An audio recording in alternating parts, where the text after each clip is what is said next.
Hi guys, আবারও চলে এলাম নতুন একটি ভিডিও নিয়ে তোমাদের মাঝে। সেটা হচ্ছে যে আজকে বলবো শফিক কিভাবে ছোটবেলায় ভাইরাল হয়েছিল। আর আজকে শফিকের ভিডিও দেখে আমরা কিন্তু আজ খুবই উৎফুল্ল, খুবই আনন্দিত পাই। কিন্তু আজ শফিক পল্লীগ্রাম ছেড়ে দেওয়ার পরে ভিডিও অনেক সেই রকম রোমান্টিক বা কমেডিয়ান হয় না। তো অ্যাকচুয়ালি বলতে চাইছি যে শফিক আগে কেমন ছিল, শফিক আগে কিভাবে ভিডিও বানাতো। অ্যাকচুয়ালি শফিককে শেখানো হতো, আর কিছু কিছু ওর যে শরীরের ভঙ্গি বা কথার যে আকৃতি বা কথার যে গঠন, কথাটা কিন্তু তোতলাম একটু।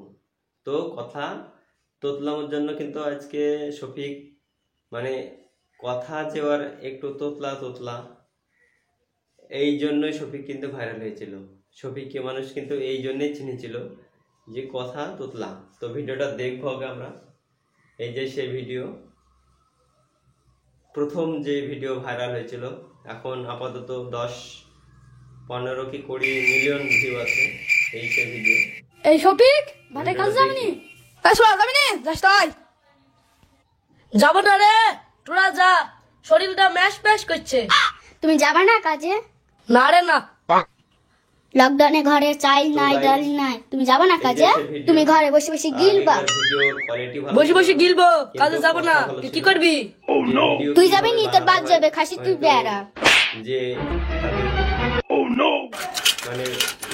এই শফিক, তোর বউ ঠানা মারি ফেল দিল না কিন্তু। বোর বাপের দিন রে গায়ে হাত দিয়া, এটা তেল চুলছি সাইকেলের। এটা খুব চালাক, ধরে দে না তো কাজে চ। তখনকার অভিজ্ঞতাটা ছিল অন্যরকম। তখন এই শালা পইতে পড়ে গেলে গেল গেল গেল গেল গেল আগেকার মতো, যে আগেকার ছোটবেলায় ছেলেরা ওইটা শালা শফিক পড়ে গেল। চ চ চ তুলি কি। আর এখন বলি কি রে, লাগেনি তো? এখন বর্তমানের সঙ্গে মিলিয়ে এই শালারা পড়বো কেন রে? দেখতাছি নি, মুইতে এসেছি। বর্তমানের সঙ্গে তাল মিলিয়ে বাটাই তো এখন সব রোমান্টিক, এখন সব রোমান্টিক। এই শফিক, আর তালি লাগবে? ওই ভিডিও চাষিস নি তো? তালি লাগবে না। আমি বলতে পারি আজ পল্লী এই শফিক বলে শফিক বলে ধর ধর ধর ধর। তো ধরলি কেন? আমি তো এইভাবে নামি, আমি তো পানি খাওয়া লেগে নামলো। ওই আসিন অনিতে আগেকার মানুষ, আগেকার মানুষ শালা খেলা তুই পড়বে না কি রে? শালা তো জীবনে ধরা দিল না। শফিক টালি লাগানো হলো, ওইদিকে একটা বাল্ব নষ্ট হয়েছে, বাল্বটা সারগা। শালা ম্যানেজার শুধু হুম করবে। চ বাল্বটা সেট আসি। থাল আর বাল্ব